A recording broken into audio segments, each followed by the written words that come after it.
Hello and welcome to the Play World Cup. My name is James. And I'm Jason. And we are bringing you playoffs action from the Play World Cup. We're into week number 6. Yeah, 6. And yeah, it is. Damn, that has gone fast. Super quick. Right now we are looking at Firemonkeys 1 versus Roninfilm. And here on the left-hand side we have CGjobo as the yellow Terran. And up the top we have Kewlbumm, both representing Roninfilm. And then onto the right side of the map, up the top, representing Firemonkeys, we have MarsSpider playing as the Red Terran. And this week he is joined by CeilingCat, not the usual fan favorite Nerd Nina, who is away at GDC in San Francisco. Jealous. Pretty jealous. I've seen some photos. It looks super awesome. jealous, actually. But yeah, we have CeilingCat playing for Firemonkeys, and he will be as the blue Terran. So looks like we've got a good old double Terran team on our hands. Yep, double Dubs Terran. Dubs Terran. Dirty Dubs Terran. Yeah, I'm pretty jealous of Nino at GDC, but to be honest, this year we're actually quite fortunate here in that we have PAX coming to Australia for the first time. Yeah, pumped. So we will have a gaming festival, and we will both be there. Yeah, well, I suppose we have before, you know, there's EB Games Festival. That's a thing, right? That is true. Right? I've not been to that. Have you ever been to that? No. Yeah. No. I think I was busy that day. Or was it the Gold Coast, or, you know, way too far away. Something like that. Yeah, exactly. That's like a whole hour's drive from here. Yeah, Come on, if man. you get caught in traffic or something. No, it's gonna be really, really fun. I'm looking forward to it. We've both been to PAXs before, I should say, as well. Separate ones. Yeah, well, separate years, but we both went to the Seattle version of it. It was the best thing ever. Yeah, it was pretty cool. You, especially, Yeah, I got had a to... StarCraft related moment over there. Yeah, I got to play with EG Machine. Got casted by Day9 and Husky. Yeah, That was you did. pretty awesome. Good 2v2 fun shenanigans. Damn right. And then it was actually hilarious the next day. I was like, you know, sitting on the steps outside eating some Subway. And I was like, you know, there was my 15 seconds of fame. Some dude was like, hey, did I see you on a stream last night? And I was like, sir, you did. That is amazing. Yeah, it was pretty cool. You were famous. Yeah, you he was brought the the only house down person- because I was watching this stream at the time. Like, kind of just had it up in another monitor, kind of half watching it. I was like, oh yeah, I want to check out this Zelnaga thing. It looks kind of funny. And then I'm like the closest that I've ever come in my life to doing a spit take. I did a spit take at that moment. Yeah, it would be a surreal feeling, I reckon. Like, seeing someone you know on the internet who is on the other side of the world randomly. Yeah, just popping up on camera. It was Yep. quite amazing. Gee, you just can't get away from this jerk. Yeah. Following me into my living room. Oh man, no, it was great. It was really good. So yeah, hopefully we can get some more fun stuff like that happening in Melbourne this year. That would be sweet. Yeah, totally. I know they're bringing a lot of the Penny Arcade guys, in fact all of them, along. I'm not really sure what else is happening there other than it's going to be fun.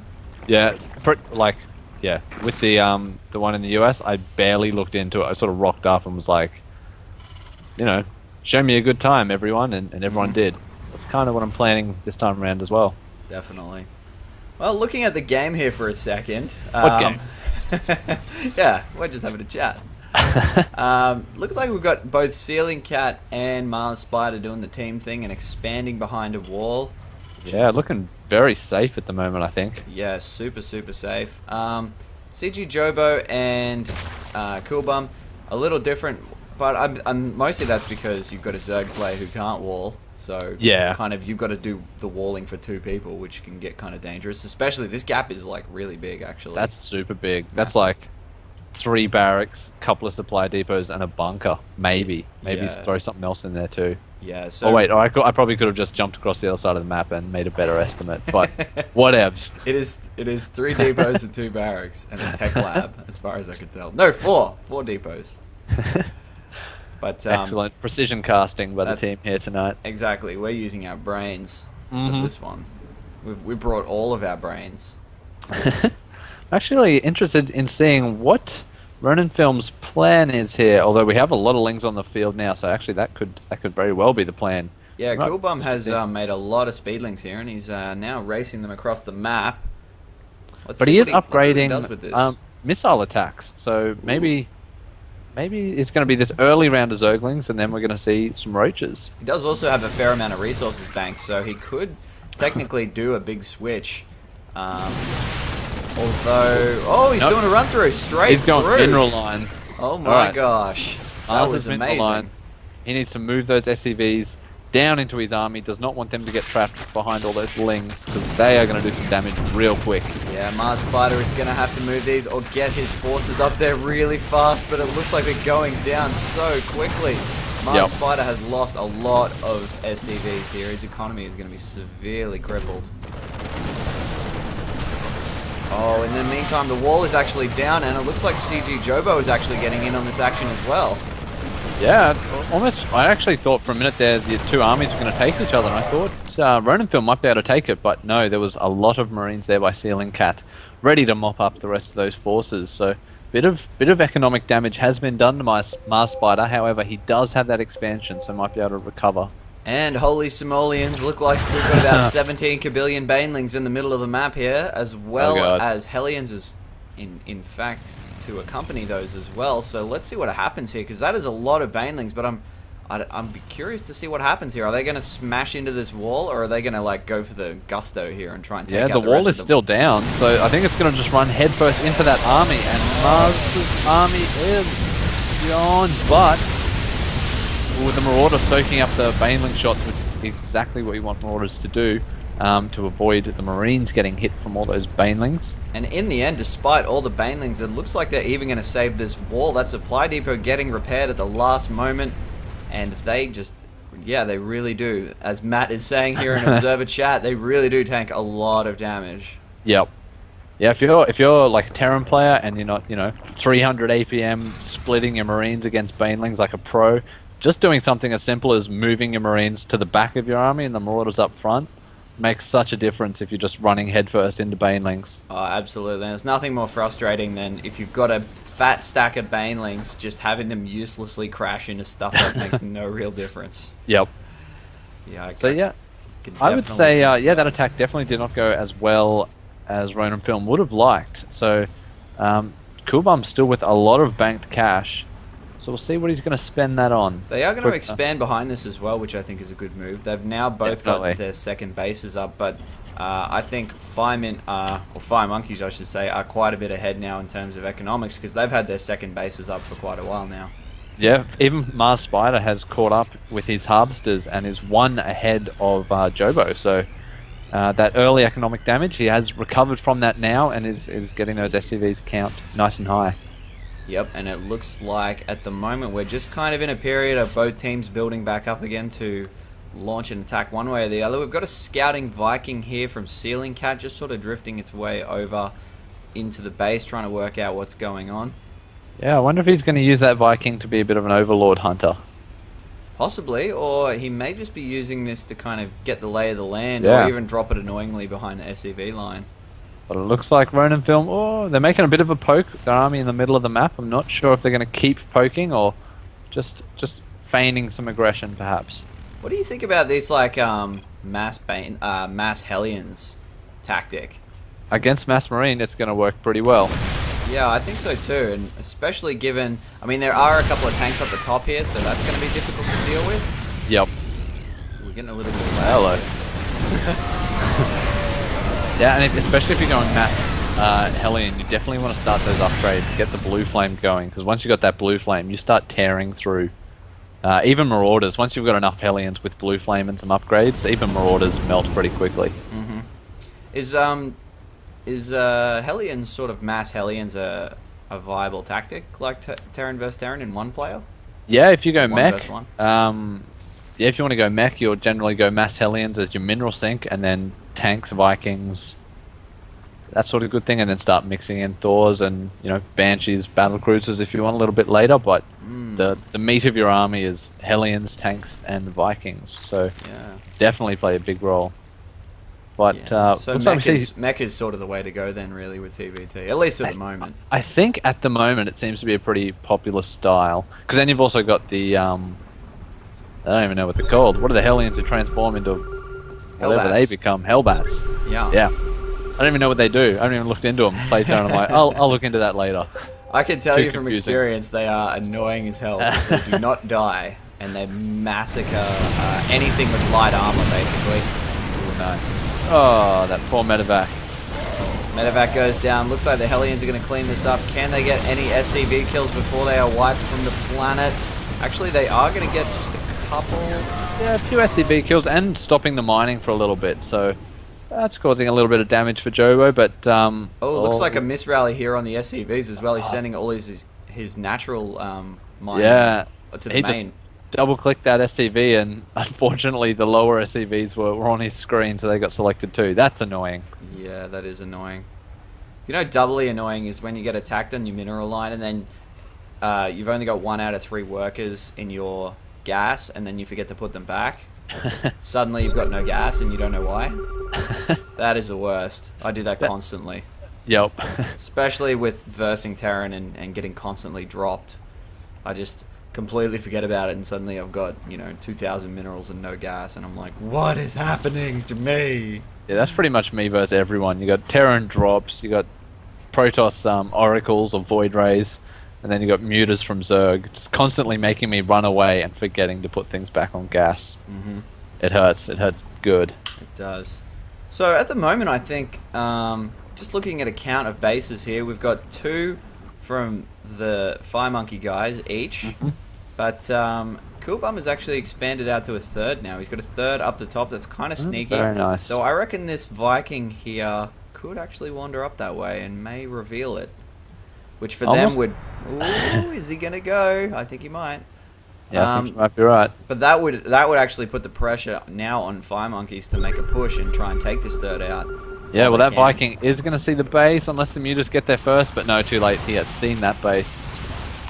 But Firemonkeys, their army is starting to get pretty big. That's a lot of Marines, Marauders, and Medevacs. Yeah, looking at the supply count at the moment, we've got, let's see, CeilingCat on 142, MarsSpider 91 versus CGjobo 90 and Kewlbumm 85. So there's definitely a supply lead to Firemonkeys at this point, and that's courtesy of CeilingCat. He's got some hardcore macro going on here.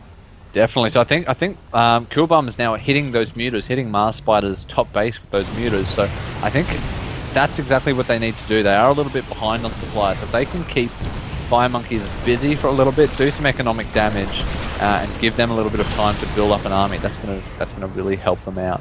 Yeah, that was actually one of the best possible things they could do at this moment, I reckon. Yep. Just keep that harassment up, even if it's like inconsequential and maybe not doing severe damage. Just distract them and give them a chance to yeah, exactly as you said, build up their supply and get even. Yep. And it looks like that's what Kewlbumm's doing. He's rallied some more mutalisks to the front. Yep, we've got 9 mutas now, I think it is. Yep, 9 in total. So now he's going to probably look at hitting CeilingCat's base.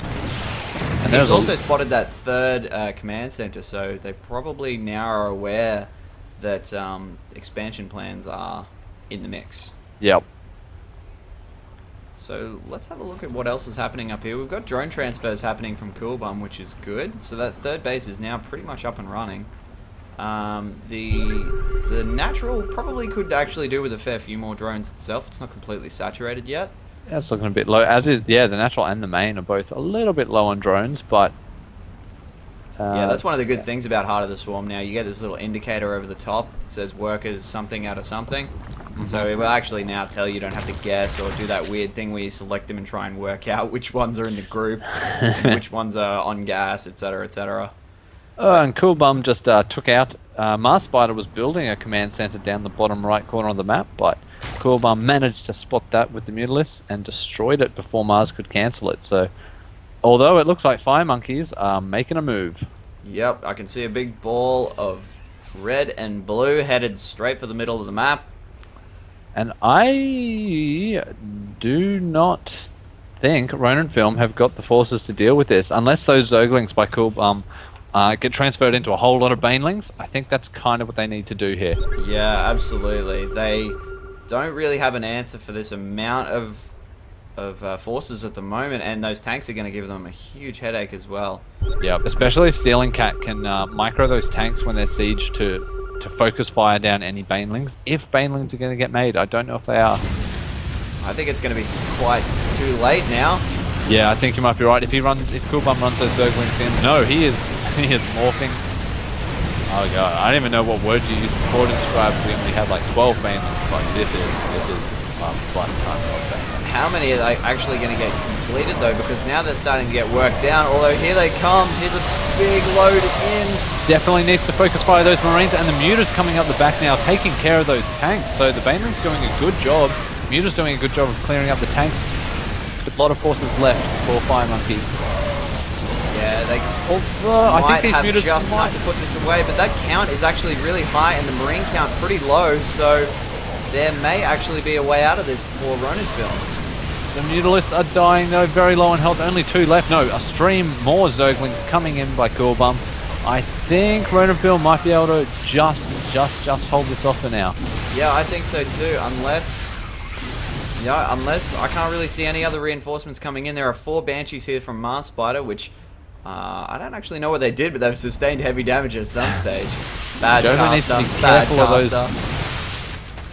So Jobo did lose his natural in that engagement, and now has had to float his main down for fear of losing it to these Marauders, but those Marauders are now getting cleaned up. Now it's just the Banshees, and Mutalisks are waiting there, but they need some protection, and here it is. There it is. I think that's going to actually clean these up now, as long as the Overseer can keep up. Although, I think the Banshees are actually faster than an Overseer. Correct. Oh, really? That's handy. Yeah. But I think... maybe not. I think, there is detection down unfortunately... here, though. There are missile turrets and stuff down here. There's also a new round of forces by CeilingCat. He's coming in solo, but he's got enough forces to clean up the remaining stuff. Oh, and those SCVs are sifting ducks right now. Yep, Kewlbumm probably going to morph a few more banelings. He is, but now they might be a little bit too late. This force is looking a little bit scary for Roninfilm. Yeah, they are toast, and now they're jammed up on the ramp, which is exactly where they want to be. These Mutalisks, I think, are going to get easily dealt with the amount of Marines that are here. On those upgrades as well, these still not upgraded Marines, so they could potentially be taken out, but they just are looking just a little bit too strong at the moment. These Mutalisks are going to get absolutely melted, and they do go down straight away. So CeilingCat now, those Marines are starting to look a bit low on health due to all the stims, but there's actually nothing to stop them from walking into either base and doing a whole lot of damage. Yeah, neither player from Roninfilm has just anything at all at the moment. There's some Banelings desperately getting morphed in, but actually, are these going to get... Nope, I don't think they are going to get put Oh, in. nice. MarsSpider bringing across his own medevacs to accompany CeilingCat's army. That's a really nice move. Pretty smart, although here come Banelings hits. Oh, they actually did a lot of damage. An absolute ton of damage. Yeah, the Banelings for Kewlbumm have hit their mark when they've needed to. They really have. They've had some clutch Baneling kills here. Yeah, They are hanging on by a thread. Roninfilm are hanging on, but Firemonkeys are not relenting. They're just streaming more and more troops down the middle of the map to try and end this game. Yeah, you're absolutely right. They are just not letting up. And again, it just looks like there is not going to be enough of anything from Roninfilm to be able to stop them. Medevacs here have nothing to heal, so they're just going to have to fly off and hope that somebody comes out. Heal some SCVs. Yeah, possibly. Yeah, I think Jobo's base took a bit of a hit in that first initial push, and he just doesn't have his production facilities up and running again. So he has got a fair bit of banks, but nothing to churn out some units real quick. And both bases being taken out at once here. MarsSpider taking the top base of Kewlbumm, and CeilingCat taking the bottom base of Jobo. And I think this is where we're going to see the GGs getting rolled out. That hive is going down and dead, and that's it. That is the game. Game 1 going to Firemonkeys, Team 1. So great game. Both with excellent plays, actually. In the end, there was some amazing Baneling hits, and in the end, Firemonkeys won just too much for Roninfilm. So thanks for watching, and we'll see you next game. See you then.